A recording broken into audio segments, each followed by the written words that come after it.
Hello भाई। कुछ दिनों पहले नेपाल में एक बहुत बड़ी संख्या में लोग जमा हुए थे और हुई थी एक बहुत बड़ी प्रोटेस्ट। आपको याद ही होगी वो प्रोटेस्ट। तो आज हम उस प्रोटेस्ट के बारे में ही चर्चा करने वाले हैं। वो प्रोटेस्ट क्यों हुई थी, उस प्रोटेस्ट में क्या हुआ था, इन सब के बारे में इस वीडियो में चर्चा होगी। तो वो प्रोटेस्ट शुरू हुई थी 8 ऑफ सितंबर 2025। लेकिन क्या आपको पता है इसके पीछे का रीजन क्या है? आइए आज इसी वीडियो में अपन इस टॉपिक के बारे में बात करते हैं। तो ये प्रोटेस्ट शुरू हुई थी सोशल मीडिया ऐप बैन्स को लेके। सोशल मीडिया ऐप गवर्नमेंट ने नेपाल के बैन कर दिए थे और इसके पीछे का रीजन बताया गया कि companies are not following rules made by the government. ये उसके पीछे का रीजन बताया गया। ऐप्स जैसे कि इंस्टाग्राम हो गया, यूट्यूब हो गया, एक्स हो गया, ट्विटर हो गया, ये सब बैन कर दिया गवर्नमेंट ने, ये बोल के कि वो ऐप हमारी रूल्स को फॉलो नहीं कर रहे। सो फिर ये तो एक चिंगारी ही मिल गई जनजी प्रोटेस्ट के लिए। तो वो एक चिंगारी साबित हुई उनके लिए। तो उन्होंने प्रोटेस्ट शुरू किया 8 ऑफ सितंबर। 8 सितंबर को जब प्रोटेस्ट शुरू हुआ तो सरकार को लगा नहीं था कि इतने पैमाने में लोग आएंगे और इतना बड़ा प्रोटेस्ट होगा। प्रोटेस्ट शुरू हुआ, प्रोटेस्ट में दंगे हुए, गोलियां चली, बड़ा प्रोटेस्ट था। दूसरे ही दिन सरकार ने उन ऐप में से बैन हटा दिया। सरकार को लगा अब बैन तो हट गया है, अब तो कुछ प्रोटेस्ट वगैरह होगी नहीं। बट फिर भी दूसरे दिन प्रोटेस्ट चली। और जब जेनजी प्रोटेस्ट वालों को पूछा गया कि प्रोटेस्ट अभी भी बंद क्यों नहीं हुई, तो उन्होंने उसके पीछे के कुछ रीजन बताए, जैसे कि corruption, nepotism, wealth inequality, lack of job और opportunities and the distance between elites and ordinary peoples. उनके जो ये भी रीजन थे ये बड़े ही मीनिंगफुल थे, क्योंकि नेपाल के कुछ कुछ मिनिस्टर्स के बेटे बेटियां अमीर अमीर बहुत लाइक वो इतने अमीर दिखा रहे थे सोशल मीडिया पे, अपने आप को शो कर रहे थे। वो कहीं दूर घूमने जाना, उसकी स्टोरी डालना, उसकी पोस्ट डालना, ये सब बहुत हो रहा था उनके यहाँ पे। और फिर नेपाल के कुछ क्रिसमस ट्री का 25 लाख क्रिसमस ट्री, ये सब बहुत नॉर्मल हो गया था। क्योंकि जो नेपोटिज्म नेपाल, जिस करप्शन लेवल था जो नेपाल का, वो बहुत ऊपर चला गया था। और जेनजी को एक चिंगारी मिल गई सोशल मीडिया के द्वारा। तो ये शुरू हुआ। फिर कुछ दिनों बाद प्रोटेस्ट चलता रहा। फिर कुछ दिनों बाद ये प्रोटेस्ट इतना बड़ा हो गया कि नेपाल के प्राइम मिनिस्टर को रिजाइन करना पड़ा। नेपाल के प्राइम मिनिस्टर को लिटरली रिजाइन करना पड़ा। नेपाल के पूर्व प्राइम मिनिस्टर थे केपी शर्मा ओली। उन्होंने लिटरली रिजाइन कर दिया इस प्रोटेस्ट की वजह से। आप इसी से ही सोच सकते हो प्रोटेस्ट कितना बड़ा था नेपाल के लिए।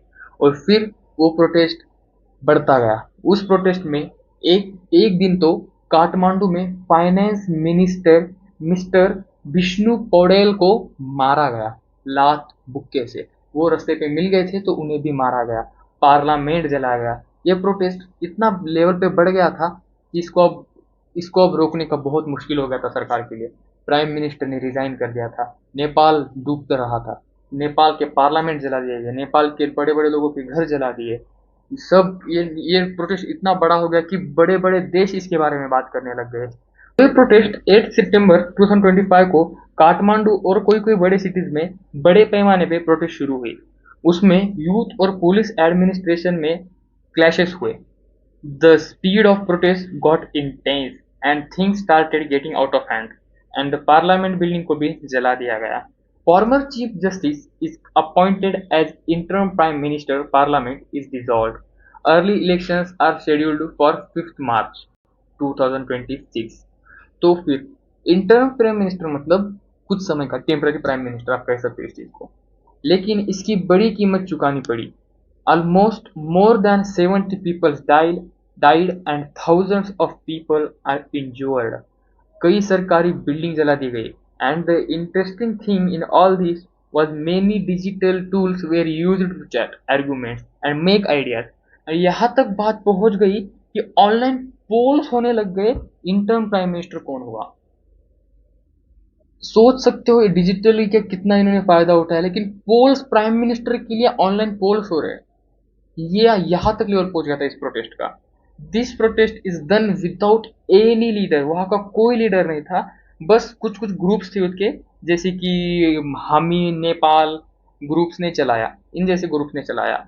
एटलीस्ट एटलीस्ट उस ग्रुप इस नेपाल में एक चीज दिखी, असली ताकत जो थी युद्ध की, ताकत और एकता, ये दोनों चीजें नेपाल के जेनजी ने बहुत जोरों शोरों से दिखाई। Now the interim government promised that they will be address corruption, ensure transparency and possible reform portions of constitutions and with all that improve opportunities and governance। अभी जो इंटरम प्राइम मिनिस्टर हुई है, interim prime minister Sushila Karki 12 सितंबर को हुई है। वो उन्होंने वादा किया है कि वो जितना हो सके उतना नेपाल के लिए अच्छा काम करे, जब तक वो टेम्पररी नेपाल को सुधारने का काम करेगी। अब वो देखते आगे क्या होता है नेपाल में। बट ये जो कुछ भी हुआ था नेपाल में, ये नेपाल के इतिहास में पन्नों में लिखने जाने वाला है, क्योंकि ये कोई छोटा मोटा प्रोटेस्ट नहीं था। ये शुरू तो सोशल मीडिया से हुआ, लेकिन खत्म नेपाल की इतिहास लिखकर हुआ है। ये छोटा मोटा प्रोटेस्ट आप बोल ही नहीं सकते इस प्रोटेस्ट को।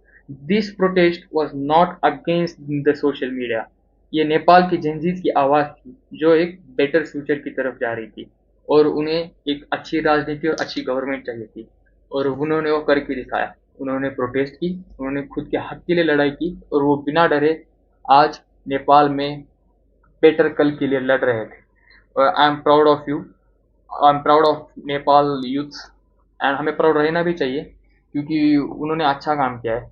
इंस्पायर होना अलग बात है, प्राउड होना अलग बात है। इंस्पायर भी हो सकते हैं, but is everyone have different choice over this.